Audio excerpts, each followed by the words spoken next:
Okay, well, I think we're going to get rolling. We'll have lots of folks jumping on, and I don't want to waste any time. So tonight, as you know, because you signed up for it, we'll be speaking with Eric Kunsman. I met Eric at the Click Photography Festival. It was a few years ago. How many? A few years, right? 3? Was it 4? 2019. Okay, a few years ago. Or We were 19. both in Mary Virginia Swanson's workshop that she was offering at the Click Photography Festival. I will put a link to her website and workshops. If you don't know about her work, you must. It's the workshops are fantastic. And anyway, she always offers her very well-honed and I think often life-changing advice to emerging photographers, especially folks that are working at that intersection and asking those hard questions about where your work and its audience or your work and its community intersects. Over the next couple of last few years, I've watched Eric often with a very healthy dose of envy. When I read what Eric's been up to the last few years, you will understand why. For those of you that don't already know Eric Kunsman, he holds an MFA in Book Arts and Printmaking from the University of Arts in Philadelphia. He holds an MS in Electronic Publishing and Graphic Arts Media, a BS in Biomedical Photography, a BFA in Fine Art Photography, all from the Rochester Institute of Technology. Eric's most formative mentor was Lou Draper, who he credits Lou with influencing his approach as an educator, photographer, and I would say a high contributing human being. Eric has made his mark as a photographer, book artist, fine art printmaker, educator, collaborator, and really most generously as a mentor to many, many emerging photographers. And this is the time that I always remember that I forgot to start recording. Oh, did someone else record? You did it, Eric. Eric saved me. So Eric's work has been exhibited in 35 solo exhibitions and has also been part of over 150 group exhibitions. And that's over the last 4 years. Eric was named one of 10 black and white photographers to watch of 2018 by Black and White Gallerists and Black and White's Best Photographers of the Year. He won the Association of Photography's UK Gold Award for Open Series in 2019. He was a finalist in the Top 200 Critical Mass in 2019. His project, Prolific Calculus, also was awarded a Warhol Foundation grant through SEPA Gallery in Buffalo, New York. Eric's work has been published in more magazines than we could have time to mention. So I was so curious and asked Eric if he wouldn't mind sharing his philosophy for success. And what really surprised me, which shouldn't have surprised me, but did, was that he said that the underlying philosophy is that we always have to give as much as we take. And what I love about Eric's philosophy is how community is featured in both the process and the product of his work. Not only is community featured in how he chooses the projects that he dedicates himself to, but also of equal importance are the ways in which community is featured and how he brings that work out into the world. And what I take that to mean is when we forget the larger value and meaning of our work and its place in the world, the process starts to tighten in around us. If we place too much emphasis on the work validating us, we're asking the work to serve us instead of us finding ways to serve the work. And so what Eric is going to talk to us about are the ways in which he engages community in the process of making, but also in many ways, more importantly, how he engages community in the ways in which he brings that work out into the world. So welcome, Eric. Thank you so much for being here. Thank you for having me. So Susan asked me first just to present 20 minutes about my work so you kind of see more of my path before we get into kind of a discussion between the two of us. And then also let you know how I approach my professional practice. So I'm going to jump in, share my screen real quick. No. Susan, are you seeing the correct screen still? Yeah. Yep. Okay. Just to make sure. So what I wanted to really do is just really start all the way back at my roots. This will also be the last slide but this is different ways to actually get a hold of me if you have any questions after this presentation. But for me, where it really starts is all the way back in Bethlehem, Pennsylvania. So I grew up in Bethlehem, Pennsylvania when the steel mills were actually dying. And I was exposed to photography. I was always interested in fine art and history as a young school student. Not much of anything else. In Pennsylvania, so all we do is still there. But what was happening as the steel was dying is all these photojournalists were descending on Bethlehem. And my high school photo professor or teacher showed the work of Walker Evans. Being in Bethlehem at the time, obviously it was going to be instrumental. Here's the good old Walker Evans 2 marker that's in his photos. So I spent time there, but I have a lot of other work from Bethlehem. But this is just some quick work. And I was given access to get into the steel mill as it was dying, unfortunately.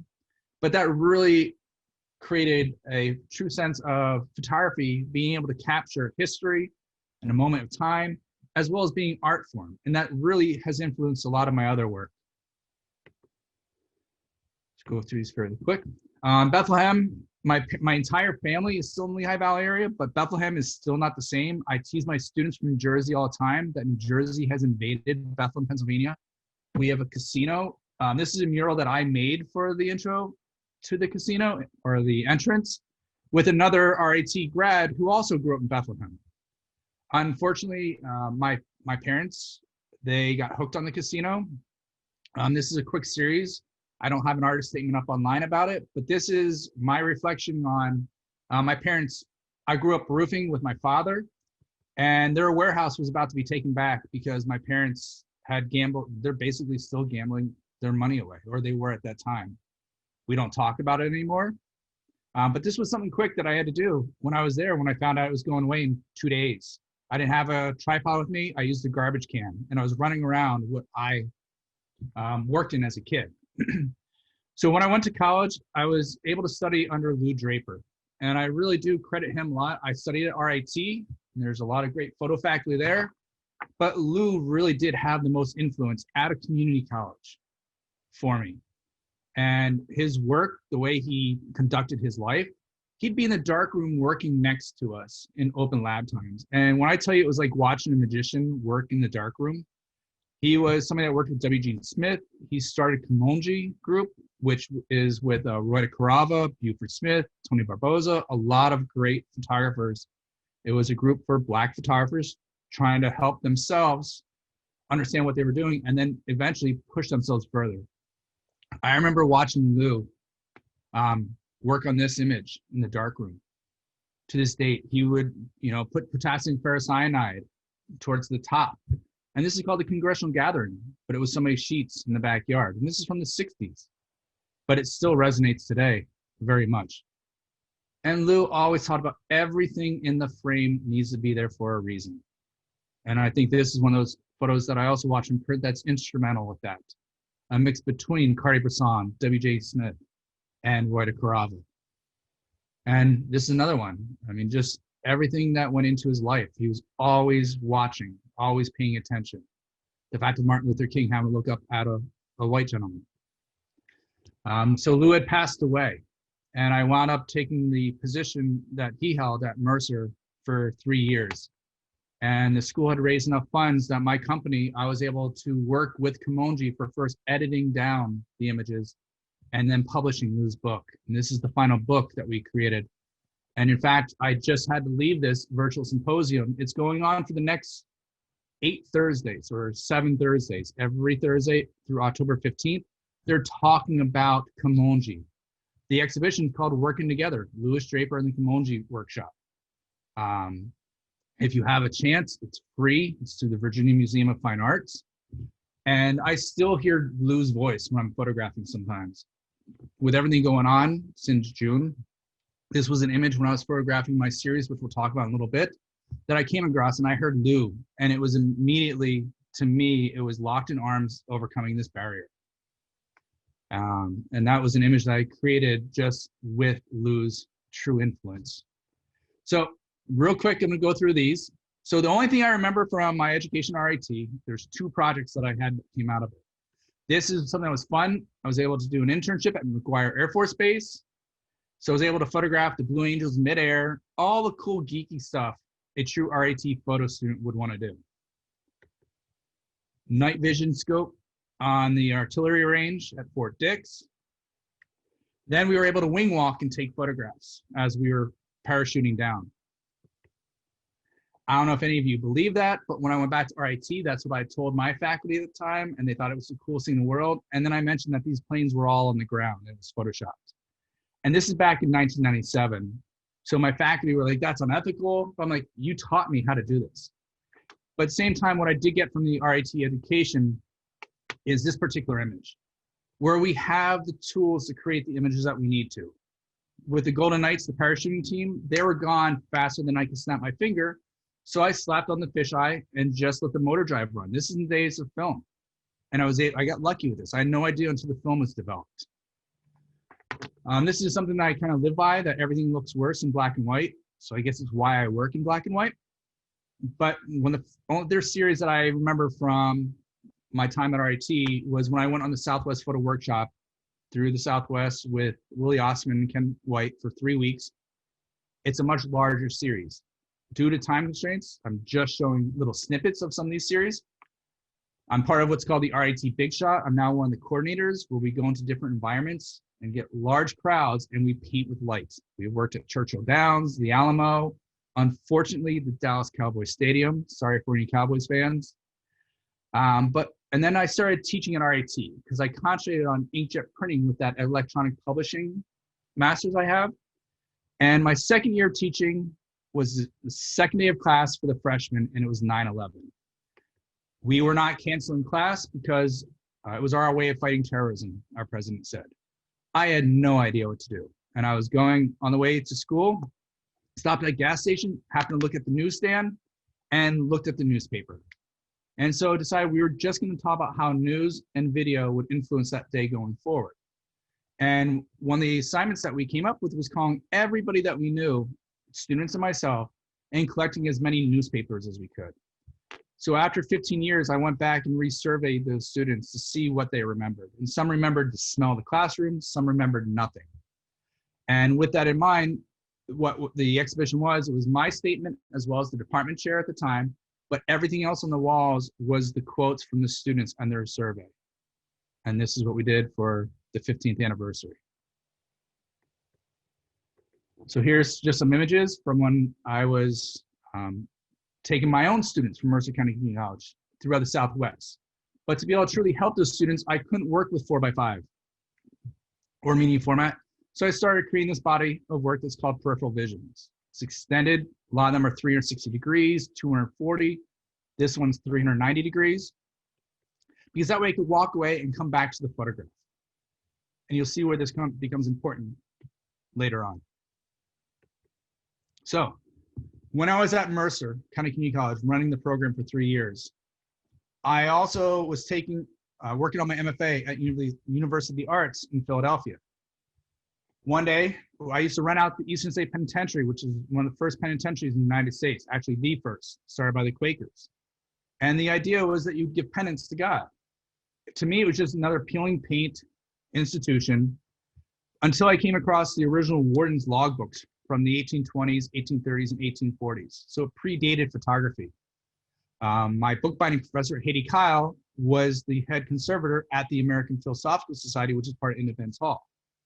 So you're going to start to see a theme through this talk that a lot of my series are just serendipitous. If I never came across these logs, I would have never photographed at the penitentiary because I hadn't before. But the marks and all the different pieces to the pages is where I started to really see this. I went in about 362 times to photograph, but Haiti, the books were falling apart. So I made an arrangement that I could go photograph all 7 of the logbooks in exchange for having access to them so I could read them before I would go in and photograph. So that exchange was more of a barter than anything else. And that's what really influenced this body of work. And there's a lot of images to this series. You're only going to get 7 of them. The joke was after 362 times, this is my self-portrait that I put up next to my artist statement at exhibitions, because this is how I felt when this series was concluded. So at that point, my wife and I, we moved back to Rochester, New York. Just checking out time real quick. And I started Booksmart Studio. Booksmart Studio has been around since 2005. We used to have 2 galleries, print for artists, make books, all sorts of things. This is just giving you an idea. This is a book I created of my own work, Exposing Saints. It's all photo geek humor. The maps before them give you a description of a photo saint. You flip it up and it gives you a potential photograph and prayer to that photo saint, meant to go in your camera bag. This is a catalog edition book meant for that exhibition that art will give. And this is Peripheral Visions, which is a nice clamshell box, really limited edition to 50. But this is more or less what my book arts and the RIT geek coming together do. The person that named Booksmart Studio, when I first started teaching RIT, Dan Larkin used to call me Booksmart Boy. Well, this is using Haiti Kyle's structure of the flag book and bringing the two together. A portfolio for Marshall Shuttle for his Santa Fe portfolio reviews, back I think all the way in 2015, I can't remember. But my kids are a big, important role. They'd kill me for this because my son's now 10, my daughter's 5, so these are old images. I have a severe Dr. Pepper addiction, so my employees gave me this Dr. Pooper onesie. I have both my son and my daughter in that at this point. But my daughter is a big influence in my work right now. My son is with photography, but my daughter, when she was 2 years old and 3 months, would steal my wife's iPhone, convert it to black and white, and start photographing and documenting the house. And these are 3 of those examples. Owning a business in upstate New York, it is not very fun. We have one of the worst states to own a business. And this is a quick series that I'm still working on, which is a reflection of that. And this series eventually led to what I'm working on now, which we'll talk about in a few seconds. This is my son. I normally don't get to take photos. You can see he's oh so grumpy.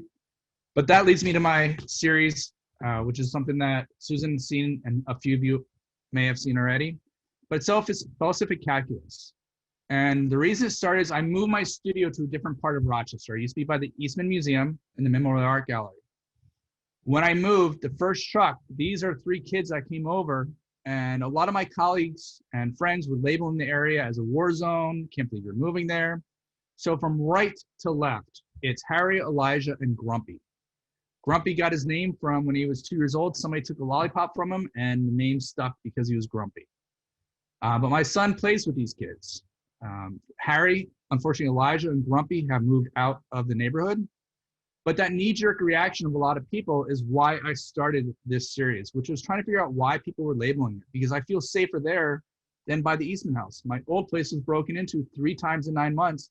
They got us for about $85,000 in max. They'd throw the PCs on the ground and just take the max. And so that's why I started exploring, and I found 3 things. Corner stores, neighborhood bars, and payphones. And there was a plethora of them in the area where my studio is. I'm just gonna go through these. You can see them online. That we have more time to talk. And this series is still ongoing. I have 1,455 payphones in Rochester. I have somewhere around 900 that are photographed, and many of them I go back and resurvey. And one of the big points for me is actually gonna show the maps when it's at SEPA Gallery in April through July. I'm working with other professors that are smarter than I am for making the maps. So I want to show the census information and demographics of race, economics, just all the different pieces that go into where these payphones are still located and why people are still working with them. This is how they're labeled, the phone number and the locations. And I'm photographing whether the phone is there or not. And sometimes it's so much better without it. And there's a lot more to this body of work, which there will be other future talks you can watch about that. I want to really make sure we get into talking about professional practice. During COVID, going around and photographing, I mean, these will be a period of time that I wouldn't have had otherwise. This is one where actually I was chased out of photographing this payphone before because it's a nail salon. And the gentleman came running out, no payphone for you, because I asked his permission, then told him what I was doing. So once it was closed, I was able to go back. During the riots, after everything with George Floyd in Rochester, they even destroyed this working payphone. So now that's one less means of communication for those that relied on this in this area. And I resurvey a lot of them. So one other part to this is, as I have exhibitions, I've been lucky enough to travel to a lot of the solo exhibitions. And as I'm doing that, I'm expanding this so it's also throughout the United States. So what happened when Magnum Photography was in Rochester a few years ago doesn't happen again, where it looks like I'm putting down Rochester. Rochester is not the only community that still relies on payphones. And I really realized this when I was at Mary Virginia Swanson's masterclass, January 2019. And I'll get to an image for that. This image we pulled up to, my daughter was with me, and my whole family was, but my daughter, before the bus pulled in Muir Woods, yells out payphone. All the adults turn around. You would have thought they were mesmerized by why she knew what a payphone was, but then she gets off, goes up, picks it up, and says it works. And everybody, I thought they were thinking it was a performance piece. But this is where, when I was going to Mary Virginia Swanson's masterclass, I got there a day or so early, and I came across this strip mall that had been turned into a homeless encampment. And I pulled over to take the payphone, to photograph these two payphones. And these two gentlemen were telling me about that they turned off these payphones on them about 2 weeks before, and where they had to go to utilize payphones for communication. I drove to those locations, and sure enough, they were. And that's really what helped me to realize that I need to make sure I'm telling the story, that they're not just in Rochester, they are still a lifeline for other individuals.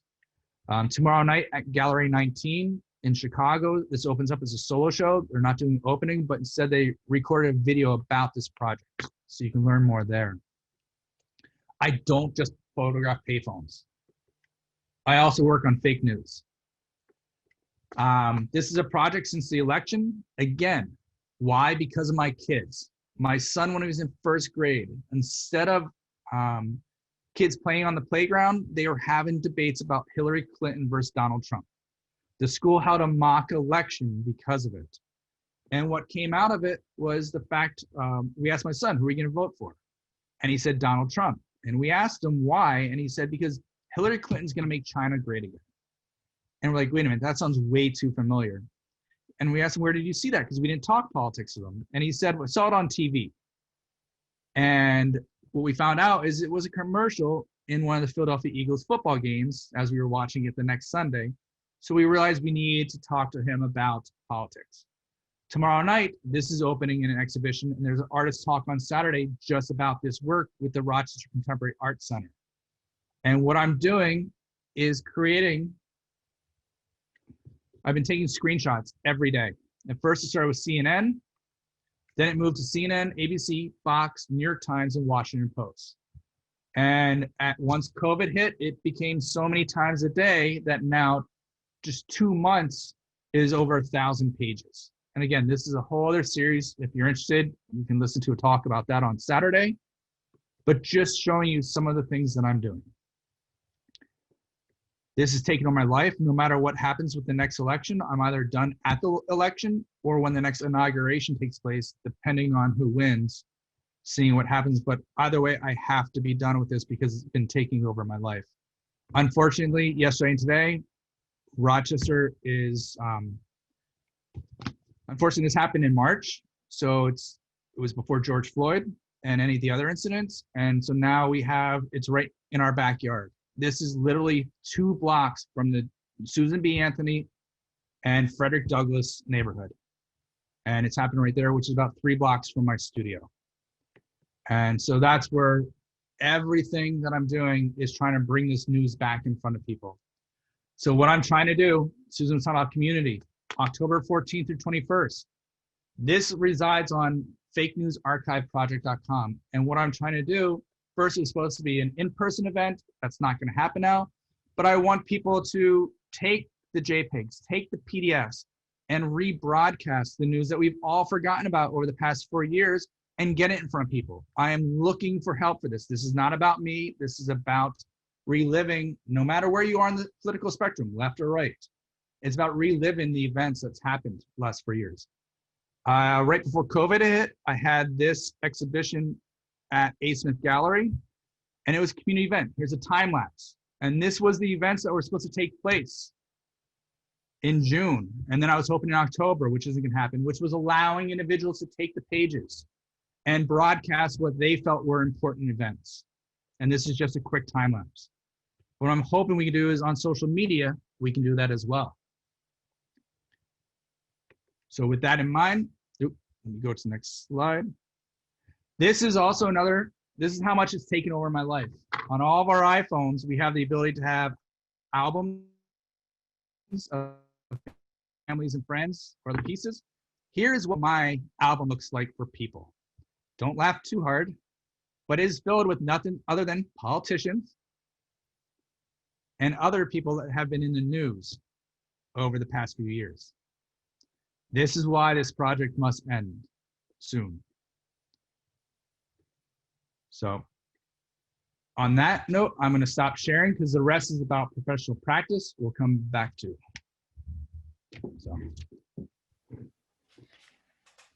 Thank you, Eric. That was great. Appreciate that. Well, I think, you know, one of the things that we talked about was that you and I were talking about is just a couple of funny things. First, I think you were telling and sharing with me about how it wasn't easy for you to edit your own work. So I didn't know if you wanted to start with that story. I thought that was a great story. No, it's fine. So obviously, Susan and I have talked about this to make sure we're trying to give you the best experience tonight. So in 2005, when I was first starting to apply for exhibitions, jury shows, solo shows, whatever it was, I was picking my work. And because I was so attached to it, I kept getting those rejection notices that we all get. And so finally, one day, my wife says, why don't I pick one? And I was like, all right, go ahead. And of course, get the rejection notices for the two that I picked. The one she picks gets in. So that happened for a few times. And finally I was like, all right, you know what? You pick two, I'll pick one. Her two get in, my one doesn't. And it really started to help me realize about sometimes we are so emotionally attached to our work. And I'd show photo friends and they might side with me or my wife or be somewhere in the middle. But I decided that, you know, the unattached eye, the untrained eye, my wife is an educator. She's academic, working within the Rochester City School District. No formal photo background, no real art background. But yet she was able to see the work better at times than I was. And another thing that I did with a photographer, oh my God, COVID brain right now. In Pennsylvania, when I was down in New Jersey, we would swap files. He would work on my file, I would work on his files. And what we would get back sometimes was more interesting and showed more about what we were actually originally trying to capture. Because again, why was Ricardo Barros able to see sometimes better about my images and the reason I was photographing that? And this is something I make my undergrad and grad students do, and they all get so anxious, high anxiety when they have to give somebody else their raw file or their raw scan and just let them work on the file. So. Yeah, and you know, I think another thing I was really touched by in the conversation with you is that we kind of get this idea, right, that if our work's really personal and we're doing work that feels really true for us, that we're going to have thicker skin. And I think what you were sharing with me that was so important is that it's never not painful. If you're doing authentic work that's really close to the heart, there's no rejection that doesn't sting. And yeah, so anyway, I didn't know if you wanted to talk about that a little more. Oh, no, absolutely. And that's one thing that I know even my colleagues. And it's also good having somebody talk about how that really sucked. I was really hopeful about this. But yeah, no, even the smallest rejections still hurt. The largest ones, sometimes you can expect that, okay, I know this is going for broke here, but it's a long shot. So it might not hurt as much, but it still does. And my goal has always been for every rejection that I get, I would apply to two more. So I apply to a lot of exhibitions now because of all the rejections. And one of the best parts, I think of Mary Virginia Swane's masterclass was Lisa M. Robinson coming in, and she showed a slideshow, which was all of her, not all of them, but a lot of rejections with some intermittent acceptances. And it just helps you to really realize, that we're all in this together, and different people, different jurors, different curators, different times. Mhm. There will be a different response to your work. Even still after that, I'm not saying it doesn't hurt. I just have to remind myself of that every once in a while afterwards. And the pile of rejections is much, much more than what you see on my CV or anyone else's CV. You just have to remember that. I think you were going to share, I think folks are going to be really curious about your process of applying to get into shows. And I'm also going to stick swannies.com down in our chat window for those of you that are interested in looking at those. There's a long list of folks that are succeeding in their craft right now because of their relationship with Swanee. So definitely check out her website. And if everybody's especially nice to her tonight, maybe we'll talk her into coming back and talking to our community. Also, I heard give her a few days. She's launching a new website tonight. So Okay. give it a week, because you Okay. never know when there's a new platform. So Swanee, just trying to help you out with that one. I heard she's literally tonight launching a new website. So go there in a week, everybody. Okay, go there in a week. Go there in a week, because there's nothing worse than all sorts of people showing up when you just launch it that night. So I'm going to go back to the presentation. And this is one of the images that I feel it really expresses for all of us. If you see the sign, this was actually my building in my old studio. It was the Anderson Arts building. One of my clients was moving into that building. All the paper was ordered. We were about to decorate the entire second floor with different photography. And this is what happened. And just the idea of good luck being the opposite way. All of us feel this way sometimes about our rejections and what's happening. It's a fact of photography for all of us. Come on. There we go. So my CV, first glance, this is my solo exhibitions that I have or have had or will have. I was able to get gallery representation through HOTE, which stands for Humans of the Earth. The two of our mentality, it's great working with her. And the reason is because it's a lot about what we're doing, the idea of being invested in the work and our life experiences. So here's some more and some awards. But again, what you're not seeing is all of the rejections. You never see all of those rejections or how much it took to even get these. And that's kind of what I want to go through with you a little bit. So Thou Art Will Give is an exhibition. The body of work started in 2003. 2014 is when I finished. It was my personal deadline because I was giving the Dyer Art Center, where I teach at the National Technical Institute for the Deaf at RIT. I work with the deaf students in the associate's level. I support the students that are in the photography program. And then I also teach for the photo program, the undergrad and graduate students. So I get to wear multiple hats, so I don't get to be bored. But I had all 4 galleries at this location. So that's where I said, that's my deadline. That's when I'm done. I'm no longer going to scan. And this was a series, or this was the installation process for this exhibition. There was over 100 images that were printed. The logs, which I've never shown anywhere else, which is in this image, was a personal, I took one of the galleries for personal reflections on what the logs meant to me. It was really more for closure of this body of work than anything else. Again, I have not shown these anywhere else. They are CMYK gum bichromate prints, which then I learned with Sarah Van Kuren at University of the Arts. So sometimes it was just about that. I am spoiled because I've had Booksmart Studios since 2005. When we moved to the new facility, I have a dark room, a non-silver dark room, the wide format area, a book press where we make our books, the book bindery. Again, I'm spoiled.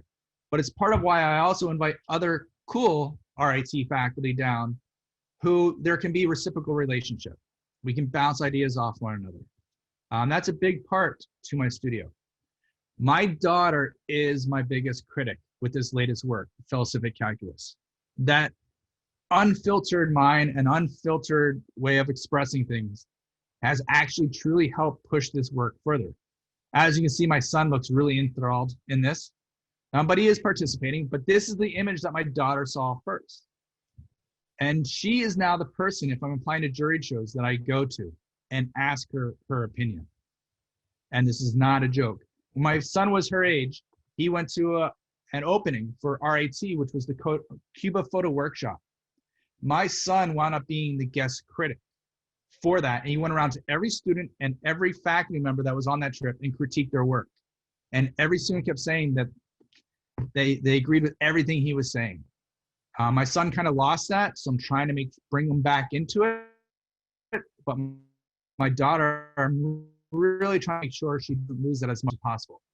But it is family affair. My studio is a separate facility, separate building in Rochester. We live elsewhere within Rochester, in one of the suburbs. But that led to lens work. It's been exhibited in quite a few solo exhibitions. The latest work, my entire family was here as I'm photographing this. So sometimes my family's with me, sometimes I'm out alone, sometimes I have colleagues from RIT. Really depends. But my daughter has an addiction for trying to find payphones also now. She can spot them before I can. And these are just some, as I'm working on the series. It was awarded Dado Magazine, which is really one of the first magazines that award anything to help push the work. And this is early on. This was March of last year, 2019. One of the most meaningful things, when we talk about, and I'll talk about this in a few moments, about having a mentor or working with somebody that can push you a little bit further. Sometimes that's my colleagues at RIT. Sometimes it's people that I meet at photo reviews. And it seems like we're plugging Swani's masterclass, but she really did push me much further with the fact of how it's great to have this in galleries. But if I'm truly doing this body of work about making people aware of that they're using the payphones as a social marker, or that they're also a lifeline for individual and we need to make sure they still have access, then I need to do more community engagement. And one of the first things was the city newspaper, which is part of the public broadcasting station. It's our free paper. They ran a cover story and talked about the series. They were going to do a lecture series pre-COVID. So it's great having it in the galleries. But how do I make people aware of, in the middle of COVID, the communication company just claimed bankruptcy. So how do we make sure that this is still subsidized for individuals that need to use them? So do you want me to stop here, or do you want me to continue about how I find my opportunities, Susan? I am dying to hear how you find your opportunities. I think lots of other folks are too. So there's a lot of other websites, but the websites that I primarily rely on would be Submittable. Santa Fe portfolio reviews, you have to use Submittable. But on Submittable, at the top, you can see Discover. And you can filter down. And you can see there's a lot received. Unfortunately, on Submittable, not all the institutions update when you get your rejection. You just don't hear, or you get a rejection from a separate email. That takes place. But callforentry.org was probably one of the first that I started working with. A lot of people tend to work with this one. You upload a portfolio, and then you can simply apply. I'm showing you my good page because my archive is where I throw all of my rejections, which is what you can do. So I like to keep all my acceptances on the first page, but it also helps me if I'm building my CV, and that's really the reason for that. Another website is artdeadline.com. When you have a serious body of work and you go to artdeadline.com, this is where you can find free submissions if you have a full series, not the juried shows, not the pay to play, which are also very important. But artdeadline.com, if you click on the top, you'll see for exhibitions or even portfolio. And it's a lot of university galleries where you can find these opportunities. I'm a member of In Liquid, which is part of in Philadelphia. They have opportunities that are different than others, sometimes on their websites. But being a member, my portfolio is there. And the reason why I'm still a member, even though I'm not in Philadelphia, is I learned more about exhibiting from the Philadelphia community than I did when I was a student at RIT. And In Liquid is just a great organization. Lens Scratch, there's a full list of all these different resources. Again, I'm just going through a few that I think personally are the most important. It was really those first three: Submittable, art or call for entry and artdeadline.com. And many things listed on LensScratch and some of these others, you'll actually have to use one of those to actually apply. Another organization that I belong to, being an educator, is sbenational.org. But you can still go to their website and see the resources, and they have a list by order of date, which is nice, on different calls for photography. Portfolio reviews. These are the portfolio reviews I've attended. I have them broken up into 3 categories on purpose. Photo Alliance and Santa Fe Portfolio Review in 2015, 2017, I attended. I had a finished body of work. When you have a finished body of work and you show up at portfolio review, you're basically hoping for a carrot that A, you want to exhibit my work or publish it as a book. But I don't feel I ever got as much out of the portfolio review because I didn't make any real connections, because all I was doing was looking for opportunities. Click Photo Fest in 2018 is really the first that I would say, because I showed up with my Eastern State Penitentiary body work and I was just starting on the payphones. It was Charles Geis who told me, stop showing the Eastern State work. It's done. It is what it is. And I brought it because he had seen it before. And so I started showing the penitentiary, the payphones, because this is what you need to show. And so I was doing a mix with some of the reviewers, and everybody started saying, yeah, the payphones is what you need to be showing right now, because I was more open because it was brand new at the time. 2019, going through the portfolio circuit of Photocita, Santa Fe, Photonola, PhotoFest, I got much more out of it because this series is not done. I was more open to having an actual conversation and not just trying to finish a finished body of work. So if anything, my next slide is, what did I learn? Truly, I think one of the best ways to attend portfolio reviews is when you're not always 100% complete with the body of work. If you are, still be willing to listen and make those connections. The portfolio reviews, there's very few opportunities that come directly from them, but instead make sure that you're going through and trying to build relationships. I've had more with building relationships out of the portfolio reviews than anything else. Where did I fail? We talked about the one part, which was showing up with a finished body of work and just trying to expect that I'm going to get an exhibition or a book out of it.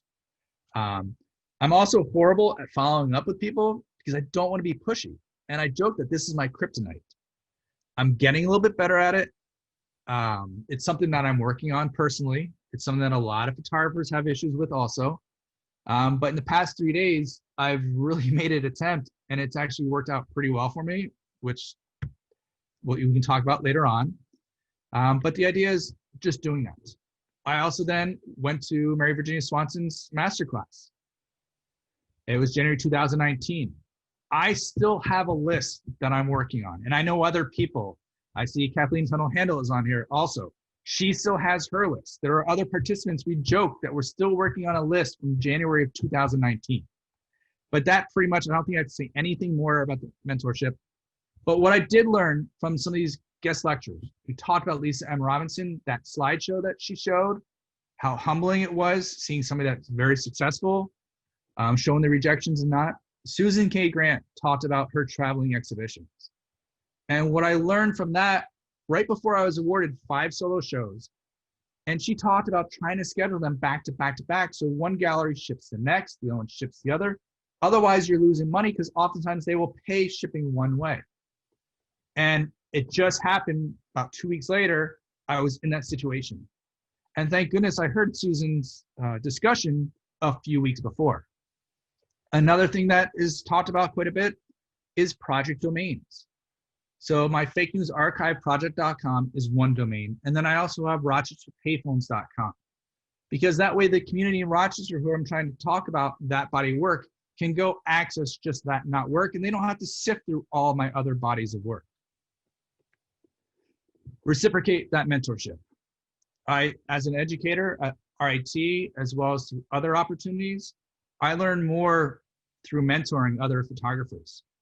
Hopefully, as we all go up those steps, we don't forget those that might be on the step 1 below or 2 below us, and help pull them along is one thing that I truly believe in. Everybody might roll their eyes at this one about social media. It really does help if you do it well.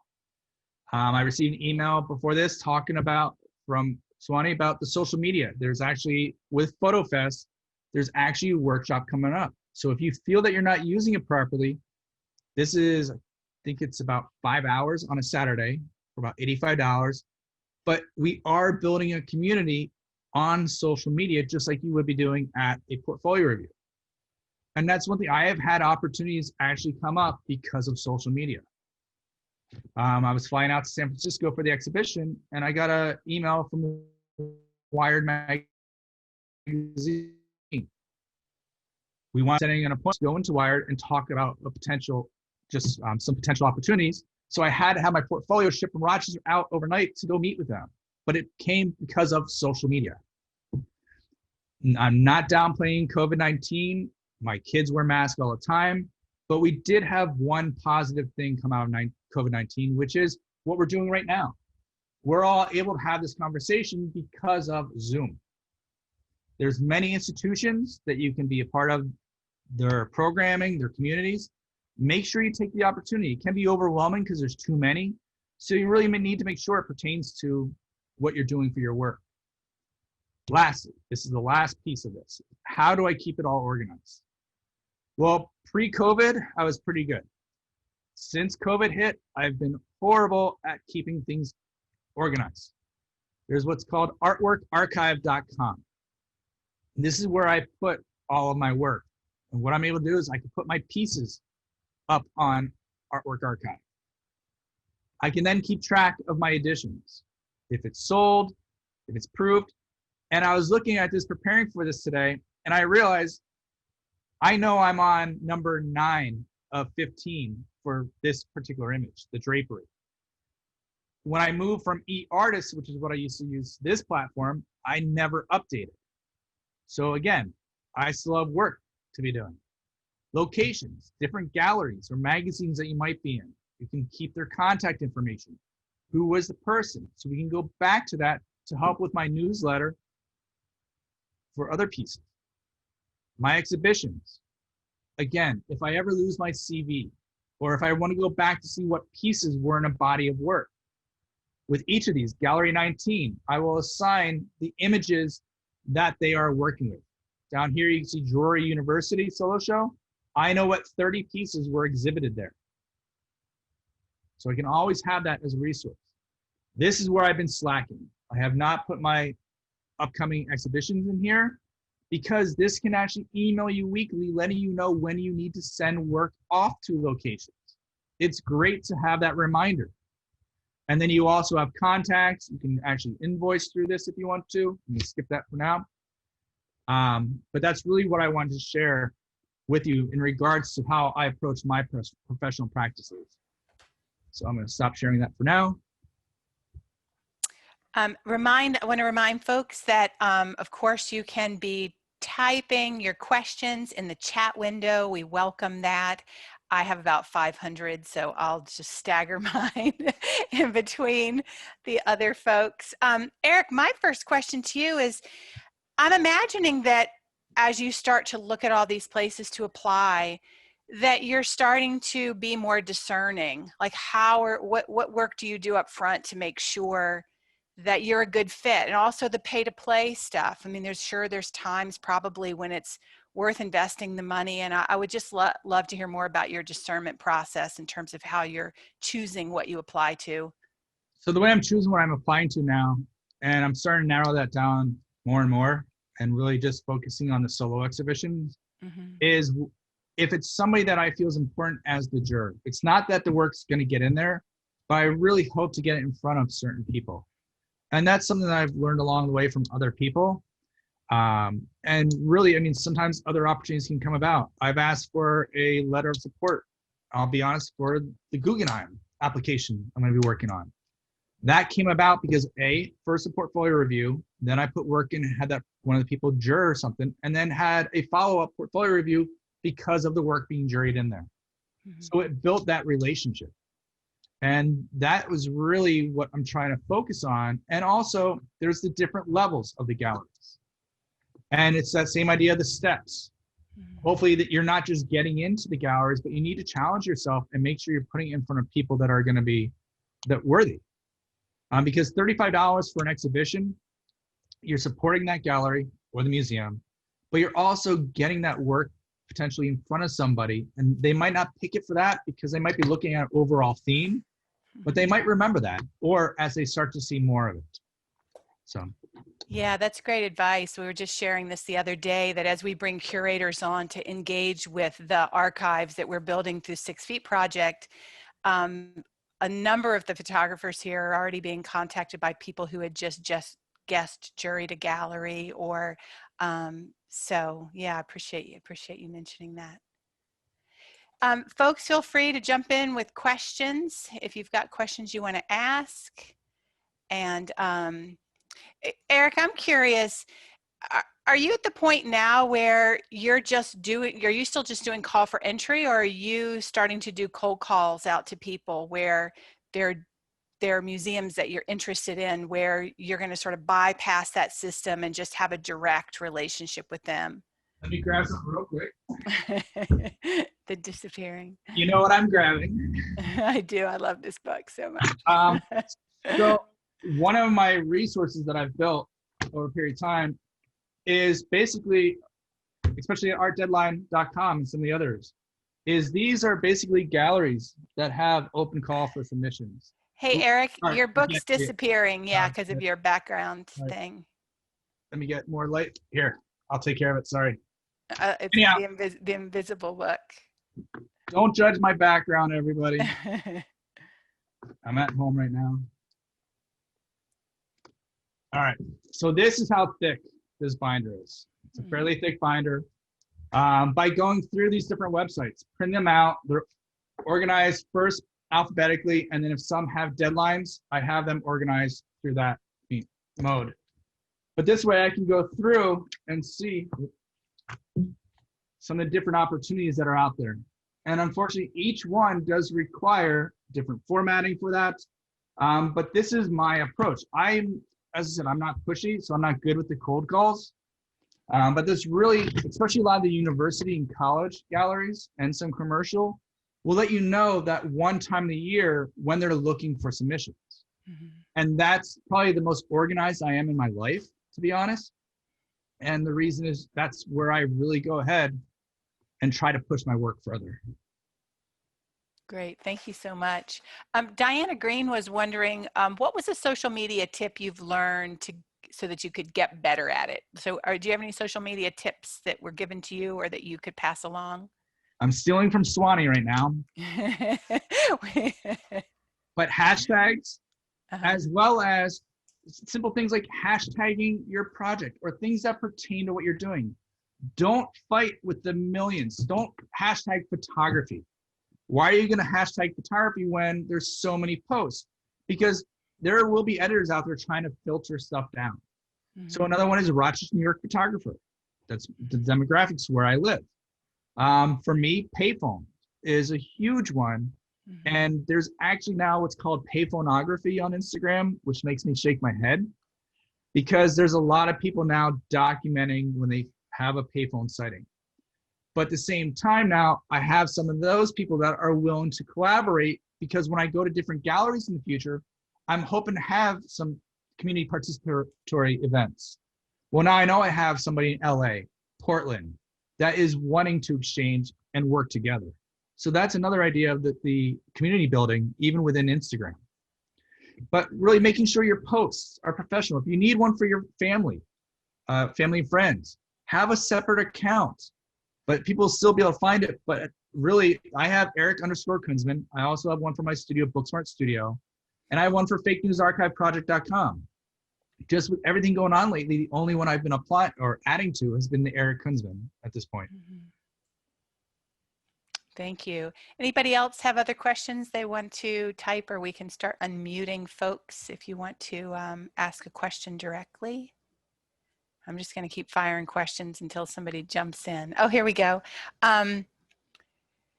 So Brenda was saying that her current predicament doesn't lead to being around other photographers. How would you suggest connecting with a mentor? Right now, there's a lot of different, not just galleries, but people that are putting out there where you can actually book some time with them. Santa Fe portfolio reviews,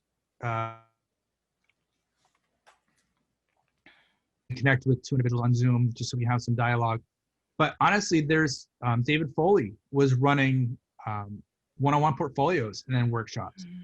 Unfortunately, there's so much out there right now, but really trying to find a mentor, you can look at some of the different consultants, look at who's giving the different workshops that are out there. Your guest, I cannot think right now, your guest last week was somebody that does consulting. Swanee, somebody. Unfortunately, you're going to pay because it's their time and they have all this experience. But even just doing, I hate to say it, a basic someone's Google search for photo mentors, you can find a lot, or photo mentorship, you'll find a lot of people out there. And really another part is within your community. I don't know where you're located, but what type of organizations you have in that community. 6 Feet Photo Project is one that's living virtually now. They're mentoring individuals. Many people within that community will then branch out. So it's starting that grassroots connections and asking other people if they're from LA, if that's where you're at. Who else you know in LA that I can actually meet with potentially on Zoom because you can't get together. There are health constraints for all of us at this point. I have a question. It's Leslie Price. Hi. Hi. So I've been photographing telephones similar to what you've been doing. I have images from South Africa and one from Italy. I could send them to you if you're interested. The one from South Africa is fascinating because it's about 4 or 5 telephones in a row, you know, and each one is busy with people talking. Yeah. Online, there's actually some other resources that are collecting more and more of them. It's the payphoneproject.com. Payphone, yes. And then if you search on Instagram too, there's all payphones. So there's a lot of other places to share it. Right now, typically, when I get texts from other people and stuff, it's about, they're making me aware of other payphones that I should go photograph. Oh, yeah. So at this point, I'm not collecting as much unless they're Rochester. And I typically go out and photograph them. But offline, we can talk about other ways. There are other resources to get those out for you. Well, especially in South Africa where there's so much poverty, payphones are very needed. They're very needed. And unfortunately, I hate to say it, but that's one part about Rochester, New York that a lot of people don't realize. So I understand completely what you mean with that one. Thank you, Leslie. Thank you, Susan. Eric, I'm curious from your experience, you know, this thing that you talked about where you don't want to be a pushy person and yet there's a quality of assertiveness and confidence even that goes into promoting one's work. Can you say a little more about the culture? You know, like I do fundraising in the nonprofit world. So I have a sense of that culture. You don't call first or you email first or are you starting to get a good feel for the culture and how far you can push in, like what feels possible? I really don't push in unless I have previous relationship with the people. And that's a character flaw on my part, where I'm not a good salesperson of my own work. I can reach out for my students to ask for, you know, free portfolio reviews from a bunch of people because of what COVID did to students in the spring. But yet I would never reach out to the same people asking for something for my work. So again, it's a character flaw that I know that I have. But part of that also that we can, because of having that social media, a lot of us do it. We see each other getting certain recognition. And it's like, oh, next year I need to remember to apply to that. And it's one of those things that we should be sharing because you're not going to win the same award over and over. And it's also nice to hear a nice little thank you. I see somebody online right now who's a finalist for the AOP award this year, Annette Berg, for her series on cell phone towers. So the idea is we need to be able to share those opportunities, number one, by sharing them with one another. And that's one of the biggest things that I have with people that I surround myself with. We're exchanging connections. And if I get a connection from somebody else that says, oh, you really need to reach out to this person because it's a good fit, or I've even made them aware that you might be reaching out to them, that's where my comfort level lies. And that's just, I guess, part of who I am. And I'm fine with that. but also allows me to hope that the work speaks for itself in many ways.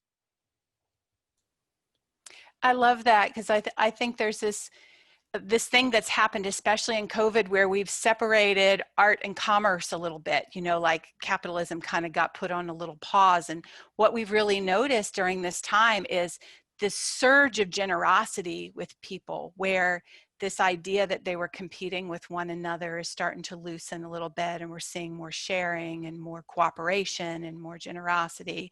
And I just love that message in terms of carrying it forward, that we're not competing with one another. If we place the work central, then I'm going to want your work to be out in the world as much as I'm going to want the next person's work to be out in the world. And I think that's where it's at, us just helping each other and supporting each other.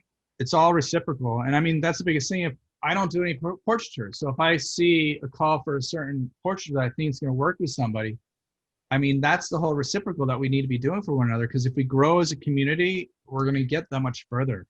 I mean, we're still fighting with other arts to get photography sometimes recognized, even though we have a lot of opportunities. But how do we push it a little bit further? And other people that are photographing payphones, they're going to do a different style than I am, or the penitentiary. So it's, even though then everybody know about artdeadline.com, someone might say, well, wait a minute, now everybody's going to be applying for the same opportunities. Not every opportunity is meant for myself or anybody on this call. And that's why you have to do your research, because you saw how thick that book is. Right. I would need 8 assistants to try to apply to all those within 3 months. So, and that's not going to happen. Anyone else want to jump in? Also, we welcome, as part of the community, we welcome folks sharing their experiences and sharing their secrets. If you have any you want to share, or if you have some thoughts or questions. So I just saw something come through the chat from Brenda about Booksmart Studio. Yeah. And Joey L having a book printed by us. Yeah. One of the things that we offer is, I try not to get too commercial with this, but is what we call our Libro series, which is a portfolio series, and everything's custom made. A few years ago, we made a custom clamshell box for Joey L and portfolios. If those of you that don't know who Joey L is, he's a very influential advertising photographer and now doing a lot of social documentary work, especially during COVID. He's going back to some of his archives. But that's where the Booksmart Studio, everything we do at the studio now is, so I go and I review portfolios at SPE, Society for Photographic Education. This year, we were supposed to have, this summer, 1 student and 1 faculty member come in for the 1 month, which would have been June, and just make a limited edition of their books. It would be a residency of sorts. But most of the people that I bring in, it's more of an atelier. Kathleen Tundle-Handel, who's on the call, Joanne Chalice, inviting some of the people that I meet at portfolio reviews, come in, use the resources, use the space, because I'm lucky to have built what I have right now over the years. And so that's really what Booksmart Studio has turned into, more of an atelier, where if you want to do something, I'd rather have you come in and do it yourself, if you need to just pay for the ink or the paper. But it's about also having that reciprocal relationship on a different level also. So Booksmart Studio, now that I bought the facility that I'm in, once it's paid off, I'll own it. But I don't have the same overhead. I was paying, I'll be honest with you, I was paying $4,000 a month to rent in the neighborhood of the arts. My current mortgage, where I'm at now, and I'll own it in another 2 years, it would only take me 5 years, is only $900 a month. But which has allowed me to focus more on my work and inviting people in. I don't have that same overhead thought. So that's a quick story as to what Booksmart Studio is today. I said we have the dark room, we have the non-silver dark room. And the idea with the book arts is bringing people in that I meet. There is no application, because I just want to invite people that I believe in their work. And that's why I go to SPE, and even some other people that I've met at portfolio reviews. So. Excellent. Hey, Swanee, I thought I saw your hand go up. Did you want to jump in? I do, thanks. I just want to add a couple of things, if I might, to all the great conversation that's going on. And, to your point about sharing work amongst each other, I have to say there's a number of cities that have organized salon groups. And over time, I've seen so many of those people truly grow. I think the first group I knew about was years ago in Boston. Nubar Alexanian had a group of about 10 photographers. I think they maybe stayed together for 10 years. And it was amazing how they grew together, just incredible. So we see people like Susan Bernstein and Jane Fulton Alt now leading critique groups and things. So that's something. I also want to point out that the online portfolio review, which we've all got to really accept is the way it's going to happen. I was a skeptic because I love that experience of being together, and the conversation can go right into happy hour downstairs at the hotel. And I love meeting the new reviewers I haven't met before.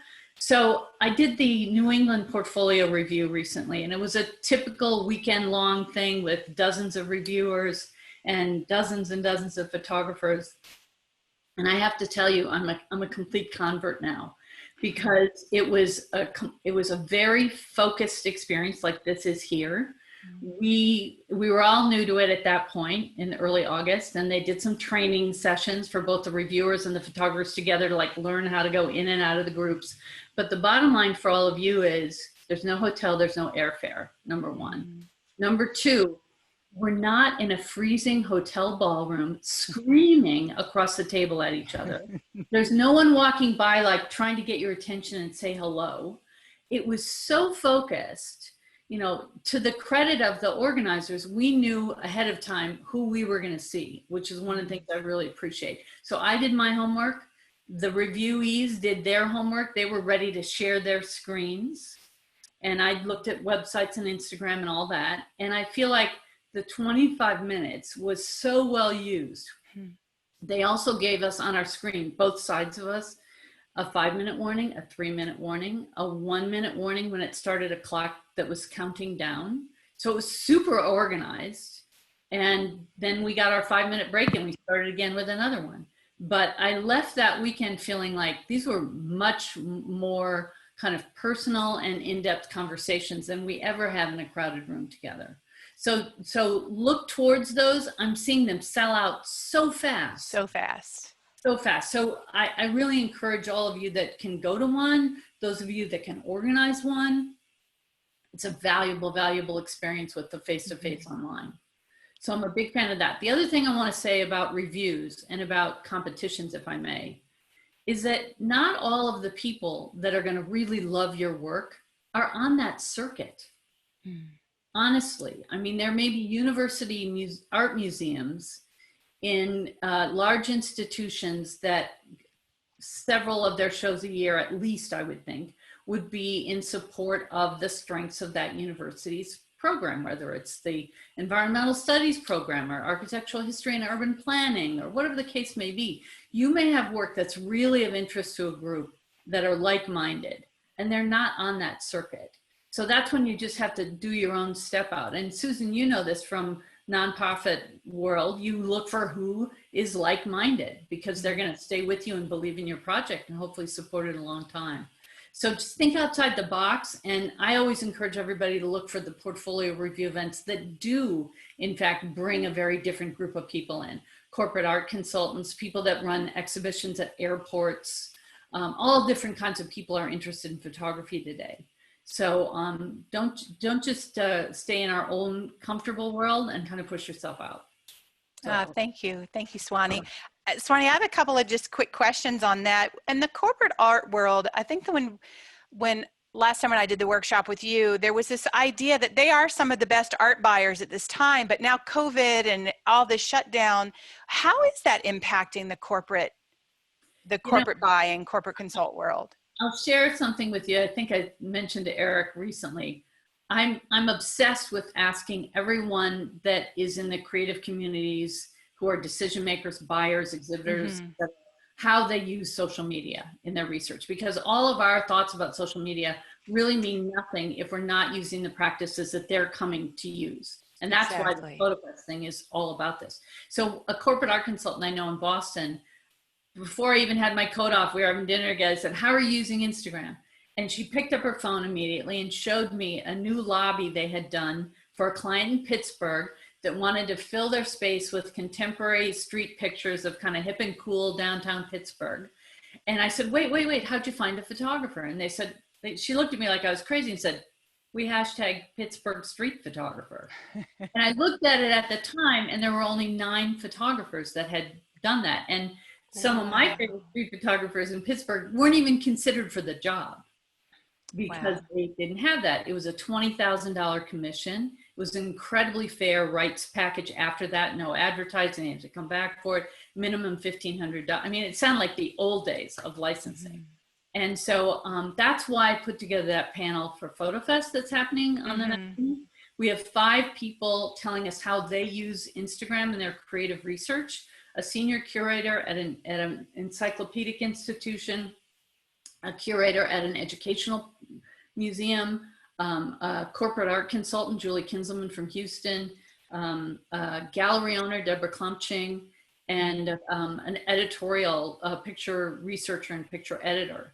And then in the second session, which is, it's 4 hours altogether, not 5, but there's a break. And in the second session, this is what I'm so excited about. Elisa Koppelman, who's one of my very favorite photo researchers. I hope some of you have met her at reviews. She's gonna do live picture research on using Instagram online that we're gonna watch and see how she chooses which hashtags to go to first. So and what cool. the mindset is on keyword search for you and your work.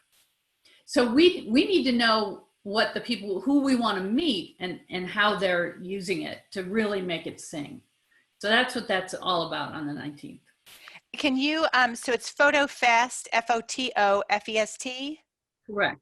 And it's a social media, the link just went up today. It's a social media seminar, social media strategies, I think is that link that, that Eric. And I'm really excited for us to hear from the other side of the desk, as it were, about all of our work on social media. I'll share with you, Barbara Tannenbaum is going to talk about websites primarily, because she sees everybody spending all this time on their Instagram when in fact they're not updating and enriching their websites with the kind of information she needs to be able to be your advocate at the tutorial meetings. So she's going to kick everybody's behind on doing the website act together. But it's going to be fascinating.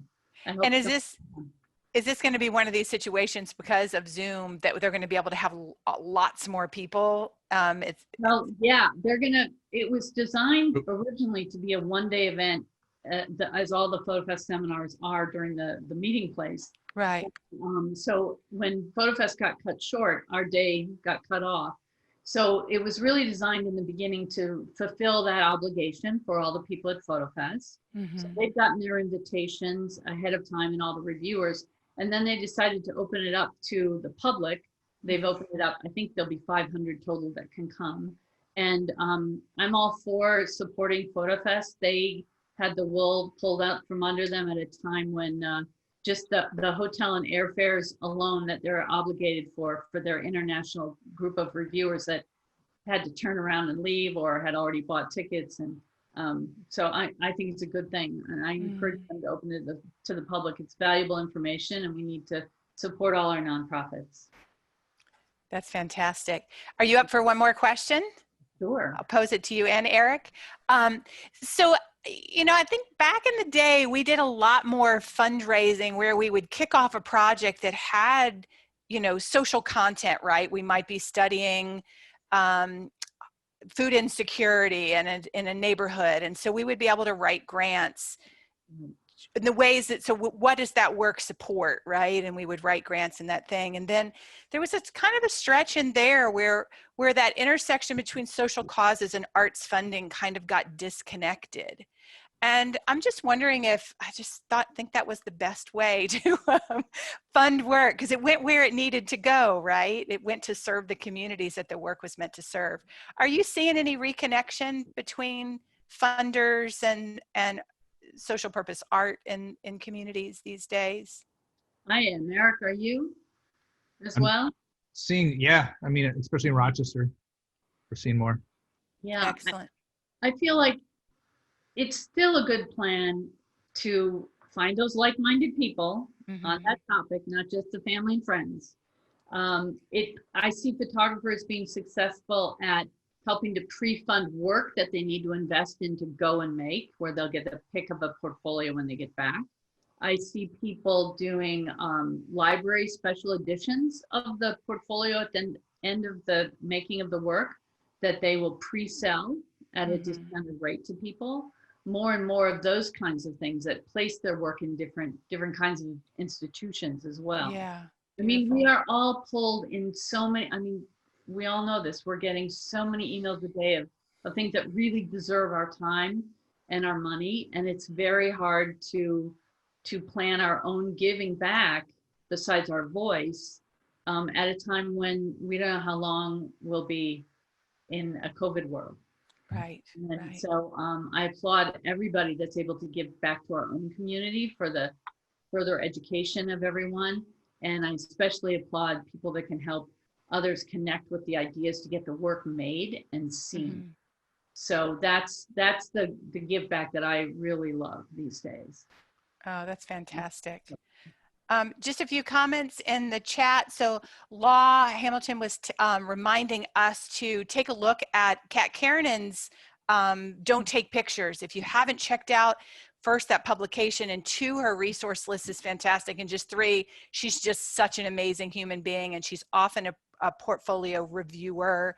And so definitely check that out. And then there was another mention that Atlanta Photography Group has a great workshop to help photographers prepare for portfolio reviews. It's taught by Beth Lilly. And there's there's a link there if you haven't scrolled through the chat window. The link has been provided. And let's see. And last year, they actually, Beth Lilly and Judith Kushner went to Photo NOLA with the students. So they traveled with them. So if they had any questions, they were also there to further even that class outside the classroom. So that's, yeah, with Atlanta Photo Group. Also, shameless plug, next week, there will be a critique with Atlanta Photo Group that I'll be leading. So definitely support Atlanta Photo Group. But this is also, we made sure to invite Swanee tonight. And now I think you all see why we made sure to invite Swanee tonight. You're all going to get a bill after this, by the way. I want to add another comment. I hope all of you realize that one of the things that made Eric's presentation to us tonight so dynamic, he documents every step of his work, the making of, the producing of, the installation of.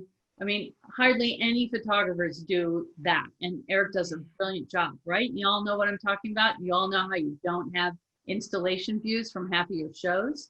So I applaud you for that, Eric. You do such a good job of that. It really, really helps. Yeah. Excellent.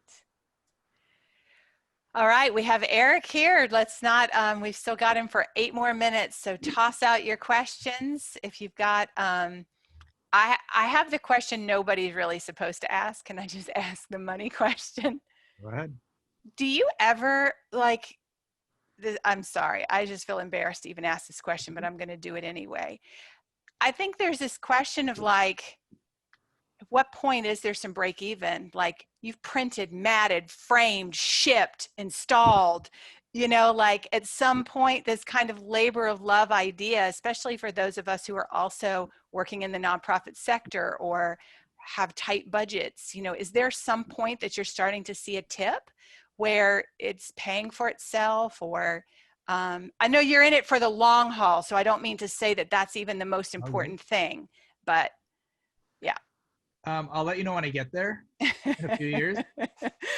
But I'm actually in a very good place. And with what I do at RIT and NTID, the National Technical Institute for the Deaf, they support a lot of what I do for my scholarship. The only reason why I'm able to have so many exhibitions is not just that, but also my wife and we sat down when I went back to teaching full-time 2012 after we had my son in 2010, because number one, I did want to get back to teaching.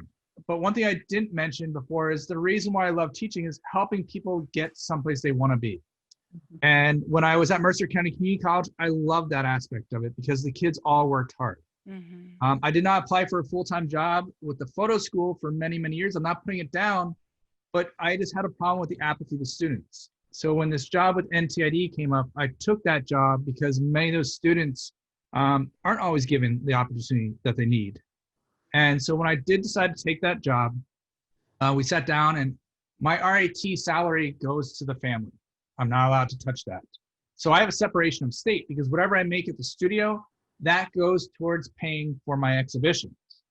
To put it bluntly, since COVID hit in July, I have not applied for many exhibitions at all. Very, very little. I think maybe 3 or 4 because funds have dried up.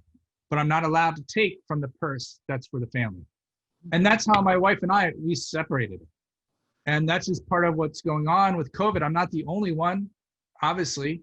My wife's position was eliminated with the city school district. So we just had to make sure of certain things. And really, honestly, yes, everything does go back into it. But learning about even booking, seeing Susan K. Grant again. The fact of don't overlap the shows because then you have to pay for double framing, which it helps to hear somebody else say that. And it's kind of like, duh. She goes, if the galleries really want you, they'll work around that. Maybe they'll find a different time. And when I negotiated, it really helped because now I don't have the exhibition framed 2-3 times. And part of what I do with this exhibition is I also ship it unframed using earth magnets because it works that way. I have it both ways depending on what the gallery's budget is, because if they don't have any shipping, I need to be smart about, I can't afford to pay $1,000 to ship 45 pieces all the way to Point Reyes Station. So we ship the prints with just the gallery magnets. So it's looking at the cost benefit at times, and sometimes you have to say no. There were 2 solo show opportunities I had in 2020 that I had to say no because there's no funding and they said it had to be framed. It was not going to work. So it's kind of looking at that too. It doesn't mean it hurts to say no, but at what point does it just, it's no longer cost effective? So, and honestly, for making money, everything I do goes back into my practice. So I'm not really looking at that in that way, but even to buy my film, whenever I get awards and whatnot, it typically goes to film or chemistry. So I'm just reinvesting all the time. So. Can I add something to that, Eric? Yep. And you're absolutely right. So many of the juried shows now, if you read the fine print, you'll see that they do expect you to send them framed. So discussing with them about an alternative is great. But I just wanted to share with all of you, I had an interesting discussion with Bill Hunt today, and we were talking about the challenges with all the European shows wanting you to send your files and have them print your files. And I'm hearing this from so many people going, what do I do? And do they really, they really send you a movie that they're going to tear it up at the end? And what Bill did for a show, he was asked to put together a show for, I think, at one of the festivals in Poland. And what he sent them for the files was the picture of the work in the frame. So when they printed it out and installed it in the exhibition, they were framed prints. It looked the way the artist really wanted, because you never really know if that's going to be done elsewhere. Obviously, for so many of you, all of you, it's about the print quality. But if you do get those opportunities abroad, and we've all been very hesitant about that, I thought that was a really good solution in being able to be kind of as best represented as you could be in a European situation. There's far more festivals in Europe than there are in America. Some fantastic festivals with lots of portfolio reviews that are going online now too. But just a thought about sending files. And same thing, you can negotiate with them. The Malamigi lab that I was given the award where they're trying to sell work for me now. Part of it was they were supposed to print it. I said, I'm sorry, if you want this to go forward, I need to print. You're not gonna have that cost, but will you pay for this shipping? And they agreed to it, so we moved forward. And it was that negotiation. I said, look, I'm not gonna charge you for the print, but that way I know the control, the edition, I don't have to worry about, and that's part of me being a print control freak. That's what I teach. So there is always room for negotiation depending on who you're working with. Even the piece for the exhibition, I shipped the print, they framed it there. I paid to have it framed because it was gonna be ridiculous to ship a framed piece to Italy. So, but again, it's me being a print control freak, and I know that's what I am. Those of you that know me personally, you know I am. But that's why I just couldn't let that go personally. Thank you so much. We've just got a few more minutes. This was to Diana Green's question a minute ago when you had talked about having raw images and swapping them with a friend. What did you learn? Being that you are a print control freak, as you say, how was that for you to see someone else interpret your images with as particular as you are about that? To be honest, I'll go back to an image that many of you might know. I'll share it in a second. If I can find my work now. All right.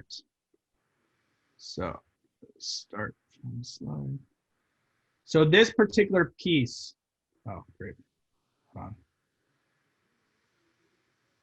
Not even gonna worry about how it looks. Some of you might know this piece of mine, which is called The Drapery. Mm-hmm. This is one that I swapped with Ricardo Barros. Ricardo is the one who helped me to see the final vision of this piece. And that's being 100% complete honest. I didn't see it as dark around the edges. You saw too much of the wall. But when he saw it, so I've learned about my work sometimes that made it that much better. Mm-hmm. And this is that one of those pieces. The students, right now, my grad students tomorrow will be showing each other what they did with each other's files. And sometimes, they give each other the files. I tell them if they do a really good job, they could buy, a 6-pack or something for each other, or whatever they drink. Even if it's Dr. Pepper like me.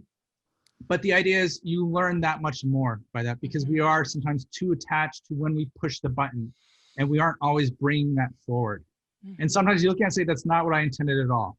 It's typically a 50-50 mix within the classroom. So. Great. Anyone else have a question? Want to be the last question of the night? Anybody? Or if you're an exhibiting artist that's on this call and you want to share some of your thoughts or tips, feel free to unmute yourself, and we'd love to hear from you. People feeling shy tonight. Let's see. We will get a lot of warm and encouraging comments, Eric, that I will copy the text files and send those to you so that you get to see them. And I just want to remind folks that we are here every Thursday at 7 p.m. We have got an incredible lineup. We're starting to, 6 Feet was never imagined as a project that was going to have a long history. So one of the things we're going to be doing over the next 6 to 8 weeks is partnering with other photo communities around the country to help you get connected to communities that are going to continue to support you past COVID. We're keeping our fingers crossed that this won't last forever, which means the 6 Feet project won't last forever. We have a couple of exhibitions coming up. So I want to encourage you again to go to the website, use the submission form there. We have about 6 new curators that are going to be coming on over the next 8 weeks to do guest curated galleries. And we love to see your images come in. And of course, the purpose of this project was to encourage photographers to share their lived experiences of the pandemic. So that doesn't mean your images need to be focused on the pandemic, but just taken from inside of this time to share your lived experiences with us. And we're always so grateful. People's lives are busy, and we're just grateful that you continue to share your time with us. And we appreciate you very much. Thank you, Eric. Oh my gosh. And Swanee, thank you. This was incredible and so generous of you. And if one thing I'll ask, if anybody has any questions, I'll put it up on the screen quick. Here's my email. If you have any questions after the fact, I have one rule. If I don't respond within 48 hours, it means it's been buried. Do not worry about emailing again.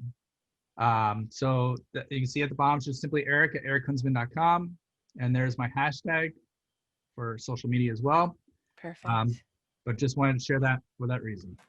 Thank you. And we just had a quick question come in about submitting images. Yes, if you've submitted images in the past, we are assuming that this is unfolding for you over time. And when they drop into our big submission folder, the reason we asked you to put your first name and last name right at the beginning of your file is because they drop right into your folder.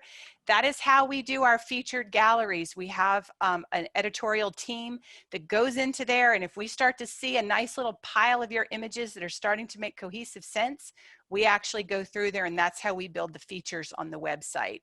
And again, we have people curating from the Instagram hashtag as well as from the photos that you submit. And if you haven't had a chance, when Judith did the call, the Make Me Feel call, Judith Puckett, she did ask people to do 5-print mini portfolios, and everyone that submitted for that call agreed to let us share them. So if you haven't had a chance, it's every single photographer that submitted to that call and their 5-print portfolio, and they're just, it's just touching and beautiful work. And if you haven't seen it yet, it's up on the content section of the 6 Feet website. If you're not on our mailing list, be sure to sign up. This Week at 6 Feet goes out every Monday, and it will give you all the upcoming exhibitions and calls for entry and all that good stuff. So thank y'all again for being here, and we'll see you next week. Bye.